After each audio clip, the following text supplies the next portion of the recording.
Assalamualaikum warahmatullahi wabarakatuh.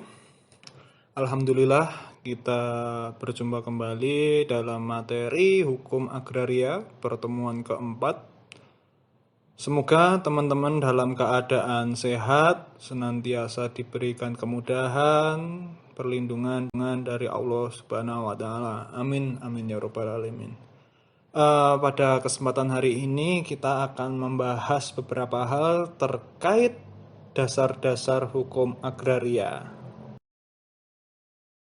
Adapun dalam pertemuan kali ini kita akan membahas secara umum itu dua bahan kajian. Yang pertama adalah hukum tanah nasional dan yang kedua adalah ketentuan pokok hak penguasaan atas tanah, seperti itu.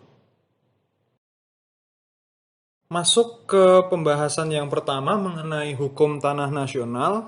Secara umum saja jelas bahwa mengenai adanya hukum, baik itu adalah hukum tanah, pasti dalam kajian beberapa literatur dapat dijumpai ada 3 nilai dasar yang berfungsi sebagai pengarah dan acuan dalam pembentukan dan pelaksanaan hukum, yaitu yang pertama kepastian hukum, kedua nilai dasar keadilan, dan ketiga adalah kemanfaatan. Jika dikaitkan dengan sejarah pembentukan dan substansi pengaturan dalam Undang-Undang Pokok Agraria, nampak jelas ketiga nilai tersebut di atas diacu sebagai pengarah dan acuan dalam pembentukannya. Jadi ketika berbicara kepastian, munculnya undang-undang ini itu sebagai upaya memberikan sebuah solusi dari permasalahan hukum, kepastian hukum tertulis dalam hal hukum pertanahan, dan juga keadilan. Keadilan juga jelas ketika memang Indonesia sebagai masyarakat dengan banyaknya suku bangsa, dalam aturan-aturan UU-PA juga masih mengindahkan nilai-nilai hukum adat. Yang terakhir adalah kemanfaatan, di mana dari undang-undang ini akan muncul manfaat bagi seluruh rakyat Indonesia, khususnya di bidang pertanahan. Sebelum lebih lanjut, ada baiknya kita mengetahui sebenarnya ketika berbicara hukum itu, khususnya di hukum Indonesia, kita harus mengetahui dasar konstitusional atau dasar berlakunya sebuah peraturan perundang-undangan itu ada di mana. Yang jelas mengenai dasar konstitusional hukum tanah nasional itu tertuang dalam pasal 33 ayat 3 Undang-Undang Dasar Negara Republik Indonesia tahun 1945, di mana dalam pasal tersebut ditegaskan bahwa penggunaan bumi, air, dan kekayaan alam yang terkandung di dalamnya harus diarahkan bagi tercapainya besar kemakmuran rakyat, baik perseorangan, masyarakat secara keseluruhan. Jelas pasal 33 ayat 3 ini cukup ngetop dalam hal bidang kesejahteraan masyarakat, yang juga mengatur mengenai terciptanya sebuah kemanfaatan dari tanah, khususnya tanah di Indonesia. Selanjutnya, selain dasar konstitusional juga ada kita temukan jadi ketentuan hukum agraria nasional sebagaimana tertuang dalam Undang-Undang Nomor 5 Tahun 1960 tentang Peraturan Dasar Pokok-pokok Agraria, yang dikenal dengan UU-PA, merupakan dasar bagi politik hukum agraria nasional. Jadi arah kebijakan hukum terkait pertanahan atau agraria itu berada dalam Undang-Undang Nomor 5 Tahun 1960. Oleh karena itu, ketentuan-ketentuannya hanya berupa pokok-pokok atau asas-asas saja, sedangkan kelengkapannya diserahkan pada perkembangan dan kebutuhan masyarakat dalam bidang keagrariaan. Seperti itu dalam pengaturannya, dalam prakteknya itu yang jelas tidak boleh bertentangan dengan Undang-Undang Nomor 5 Tahun 1960 dan juga tadi dasar konstitusionalnya di pasal 33 ayat 3 Undang-Undang Dasar Negara Republik Indonesia tahun 1945. Di awal tadi saya sampaikan mengenai salah satu tujuan adanya sebuah hukum, khususnya hukum tanah nasional. Yang kedua adalah adanya keadilan. Di sini kita mengetahui bahwa masyarakat Indonesia masih ada, bahkan masih eksis hukum adat atau masyarakat adat yang percaya pada hukum adat. Jadi di sini ada pengaturan dalam Undang-Undang Nomor 5 Tahun 1960 tentang eksistensi hukum adat sebagai dasar berlakunya hukum tanah nasional. Itu pada pasal 5, hukum agraria yang berlaku atas bumi, air, dan ruang angkasa adalah hukum adat. Itu bunyi pasal 5. Adapun syarat hukum adat menjadi dasar hukum agraria yaitu: 1. Tidak bertentangan dengan kepentingan nasional dan negara yang berdasarkan atas persatuan bangsa. Kedua, tidak bertentangan dengan peraturan-peraturan yang tercantum dalam UU PA. Ketiga, tidak bertentangan dengan peraturan perundang-undangan lainnya. Jadi mengenai eksistensi hukum adat itu tertuang dalam pasal 5 UU PA. Dan apabila akan dilaksanakan harus memperhatikan 3 hal yang saya sebutkan tadi. Masuk sekarang kita mengenai tujuan hukum agraria nasional. Ini jelas, langsung saja saya sebutkan poin-poinnya. Yang pertama, meletakkan dasar-dasar bagi penyusunan hukum agraria nasional sebagai alat untuk mewujudkan cita-cita masyarakat adil dan makmur, terutama kemakmuran, kebahagiaan, dan keadilan masyarakat petani. Karena memang dari segi geografis Indonesia adalah negara agraris, yaitu secara mayoritas masyarakatnya, perekonomiannya itu tergantung dari pertanian. Yang kedua, meletakkan dasar-dasar untuk mengadakan kesatuan dan kesederhanaan dalam hukum pertanahan. Bisa dibilang, ya ini bukan kodifikasi, tetapi sebagai sebuah landasan dasar. Jadi tadi ada konstitusinya, yang berikutnya ada UU PA itu sebagai acuan. Ada problem atau permasalahan mengenai pertanahan, mengacunya ya dalam hukum agraria nasional yang tertuang dalam UU PA nomor 5 tahun 1960. Yang ketiga, meletakkan dasar-dasar untuk kepastian hukum mengenai hak atas tanah bagi rakyat seluruh Indonesia. Jelas, ini mengklasifikasikan hak-hak atas tanah yang dimiliki oleh rakyat, khususnya warga negara Indonesia, dan juga apabila ada warga negara asing yang istilahnya ingin bukan memiliki, tetapi ingin memiliki hak atas tanah, yang jelas itu bukan hak milik, karena hak milik itu terbatas hanya untuk warga negara Indonesia. Itu tujuan hukum agraria nasional yang semuanya itu tertuang dalam Undang-Undang Pokok Agraria nomor 5 tahun 1990. Kita akan membahas mengenai sumber-sumber hukum tanah nasional. Jadi menurut Budi Harsono, dia adalah seorang pakar dan penulis buku yang cukup banyak menjadi pegangan bagi kampus-kampus khususnya di prodi hukum, khususnya di hukum agraria yang berjudul Hukum Agraria Indonesia. Jadi menurut dia ada 2 macam sumber hukum. Yang pertama sumber hukum tertulis dan sumber hukum tidak tertulis, seperti itu. Mungkin sebelumnya sudah saya sampaikan, tapi ini untuk penekanan lagi. Baik, mengenai sumber hukum tertulis, jelas kita harus runtut dari dasar konstitusionalnya. Tadi saya sebutkan pada pasal 33 ayat 3 Undang-Undang Dasar Negara Republik Indonesia tahun 1945. Yang kemudian itu muncul juga ketetapan MPR nomor 9 /MPR /2001 tentang pembaharuan agraria dan pengelolaan sumber daya alam. Ketiga, jelas Undang-Undang Pokok Agraria Nomor 5 Tahun 1960, peraturan pelaksana dari Undang-Undang Pokok Agraria yang kalian bisa searching sendiri cukup banyak. Selanjutnya ada peraturan-peraturan yang bukan peraturan pelaksana dari Undang-Undang Pokok Agraria yang dikeluarkan setelah tanggal 24 September karena suatu masalah perlu diatur seperti contohnya Undang-Undang Nomor 51/PRP/1960 tentang larangan pemakaian tanah tanpa izin yang berhak atau kuasanya. LN 1960 strip 158 TLN 2160 itu kode dari lembaran negara itu tadi. Itu undang-undang tersebut.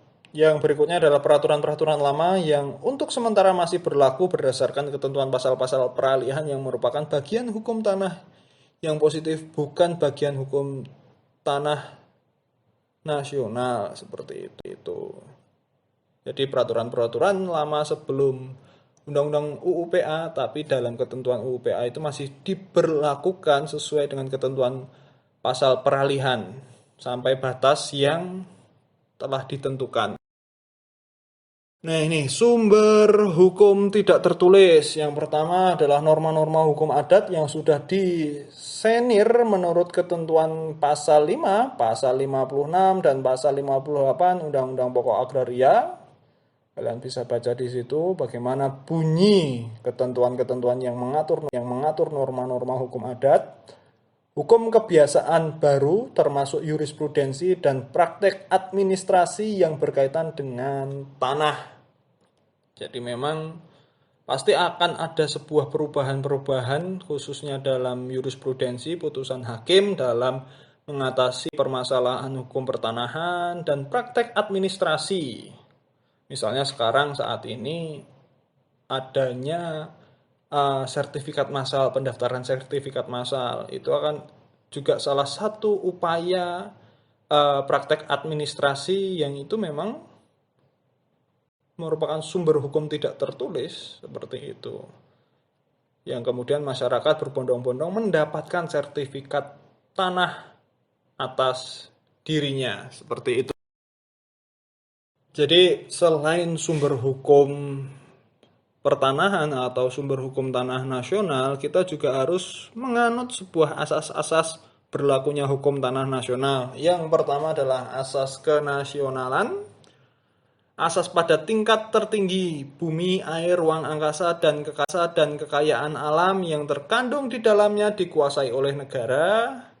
Asas mengutamakan kepentingan nasional dan negara yang berdasarkan atas persatuan bangsa daripada kepentingan perseorangan atau golongan. Asas hak atas tanah mempunyai fungsi sosial. Asas hanya warga negara Indonesia mempunyai hak atas tanah. Asas persamaan bagi setiap warga negara Indonesia. Asas tanah pertanian harus dikerjakan atau diusahakan secara aktif oleh pemiliknya sendiri dan mencegah cara-cara yang bersifat pemerasan. Jadi asas-asas ini masih berlanjut. Berikutnya ada juga asas tata guna tanah atau penggunaan tanah secara berencana. Jadi itu seperti pengaturan tentang tata ruang yang dilakukan oleh beberapa daerah, bahkan seluruh daerah itu sudah memplot tanah ini untuk industri, ini untuk pemukiman, ini untuk ruang terbuka hijau dan sebagainya. Itu adalah asas yang ditaati untuk melakukan itu. Asas kesatuan hukum, jadi ada sebuah peraturan hukum yang sifatnya adalah satu. Tujuannya itu untuk menjadikan pedoman khusus di bidang hukum tanah nasional. Asas jaminan kepastian hukum dan perlindungan hukum. Jadi asas ini memang mengutamakan kepastian hukum dan perlindungan hukum khususnya bagi masyarakat. Asas pemisahan horizontal seperti itu. Asas pemisahan horizontal ini biasanya berlaku bagi asas yang ada di hukum adat. Di slide berikutnya akan dijelaskan seperti itu. Kita masuk ke bahan kajian yang berikutnya, yaitu hak penguasaan atas tanah atau ketentuan-ketentuan pokok hak penguasaan atas tanah. Sebelum kita lanjut, memang ada beberapa hal yang harus kita perhatikan mengenai hak penguasaan atas tanah itu sendiri. Tanah sebagai objek hukum tanah, serta bangunan dan tanaman yang berkaitan dengan tanah. Jadi mengenai hak penguasaan atas tanah, jadi pengertiannya saya mengambil literatur dari Budi Harsono Hukum Agraria Indonesia. Jadi hak-hak penguasaan atas tanah berisikan serangkaian wewenang, kewajiban dan atau larangan bagi pemegang haknya untuk berbuat sesuatu dengan tanah yang dihakinya. Yang berikutnya, kata sesuatu seperti yang sudah saya jelaskan di atas, yang boleh, wajib, dan atau dilarang untuk diperbuat itulah yang merupakan tolok pembeda antara berbagai hak penguasaan atas tanah yang diatur dalam hukum tanah negara yang bersangkutan. Selanjutnya, hak penguasaan atas tanah bisa diartikan sebagai lembaga hukum apabila belum dihubungkan dengan tanah dan subjek tertentu, dan dapat pula diartikan sebagai hubungan hukum konkret jika sudah dikaitkan dengan tanah dan subjek tertentu sebagai pemegang haknya. Jadi yang dikatakan lembaga hukum apabila itu belum dikaitkan dengan tanah atau subjek tertentu, jadi masih menjadi ranahnya hak-hak itu adalah negara di situ. Ketika sudah berkaitan dengan tanah dan subjek tertentu atau pemegang hak tertentu, dia merupakan hubungan konkret, hubungan hukum konkret. Jadi subjek tertentu ini adalah seseorang yang atas tanahnya itu dia memiliki hak apa seperti itu, entah hak pakai, hak milik, hak guna bangunan dan sebagainya. Masuk ke pengertian tanah, mungkin sebelumnya sudah saya sampaikan dalam perkuliahan online sebelumnya, tapi ini saya ingin menegaskan saja, mengingat kembali, refresh. Jadi tanah adalah permukaan bumi yang dalam penggunaannya meliputi juga sebagian tubuh bumi yang ada di bawahnya dan sebagian dari ruang yang ada di atasnya dengan pembatasan. Nah, ini mengenai pembatasan dalam pasal 4 UU PA, pembatasan tersebut dijelaskan sekedar diperlukan untuk kepentingan yang langsung berhubungan dengan penggunaan tanah yang bersangkutan dalam batas-batas menurut Undang-Undang Pokok Agraria dan peraturan-peraturan lain yang lebih tinggi. Jadi ketika berbicara pengertian tanah, kita juga harus berbicara mengenai penggunaan hak atas tanah tersebut. Yang dimana penggunaan hak atas tanah tersebut semua ada tercantum dalam peraturan Undang-Undang Pokok Agraria seperti itu. Baik, setelah tanah ada juga pengertian bangunan dan tanaman. Jadi mengenai bangunan dan tanaman, kepemilikan bangunan dan tanaman berdasarkan asas hukum adat, yaitu asas pemisahan horizontal. Nah, ini tadi terkait dengan asas-asas yang sudah saya sebutkan di atas. Jadi menurut asas ini, bangunan dan tanaman bukan merupakan bagian dari tanah yang bersangkutan. Jadi terlepas dari hak atas tanah yang melekat pada tanah itu sendiri. Sehingga hak atas tanah tidak dengan sendirinya pemilikan bangunan dan tanaman yang ada di atasnya. Namun, ini catatan, dalam prakteknya perbuatan hukum mengenai tanah meliputi juga bangunan dan tanaman dengan syarat: 1. Bangunan dan tanaman tersebut secara fisik merupakan satu kesatuan dengan tanah yang bersangkutan. 2. Bangunan dan tanaman tersebut milik empunya tanah yang mempunyai tanah. Dan 3. Maksud demikian secara tegas disebutkan dalam akta yang membuktikan dilakukannya perbuatan hukum yang bersangkutan. Jadi ada akta berkaitan dengan tanah yang di atasnya itu tersedia bangunan atau tanaman seperti itu. Itu tertuang dalam akta itu sebagai sebuah dasar atau bukti perbuatan hukum. Misalnya mau jual beli rumah, itu pasti selain rumah yang dibeli juga membeli atau ada sebuah perubahan atau peralihan hak atas tanah dari si pembeli ke si dari si penjual ke si pembeli seperti itu. Misalnya membeli sebidang tanah sawah, itu ketika memang dalam akta perjanjian jual belinya itu diatur bahwa memang dalam proses jual beli itu tanaman yang ada di atas tanah juga begitu saja dibeli atau sekalian dibeli oleh si pembeli, itu melekat. Apabila itu tidak diatur, maka memang hasil dari tanah atau tanaman yang muncul dari tanah itu milik si pemegang hak sebelumnya, dan itu bukan milik si pemegang hak yang saat ini. Itu mengenai pengertian bangunan. Baik, sekarang kita masuk ke macam-macam hak penguasaan atas tanah dalam hukum tanah nasional. Jadi ada juga istilah yang pertama adalah hak bangsa Indonesia, itu pasal 1. Ini juga berkaitan dengan asas kenasionalisan. Yang kedua adalah hak menguasai dari negara, itu terdapat dalam pasal 2. Yang berikutnya adalah hak ulayat, yaitu pasal 3. Jadi hak ulayat masyarakat hukum adat sepanjang menurut kenyataan masih ada. Seperti itu. Selanjutnya adalah hak-hak individual. Yang pertama itu adalah hak-hak atas tanah, pasal 4. Hak-hak atas tanah pun juga terbagi dari hak primer, meliputi hak milik, hak guna usaha, hak guna bangunan yang diberikan oleh negara, dan hak pakai yang diberikan oleh negara, itu tertuang dalam pasal 16 UU PA. Sedangkan hak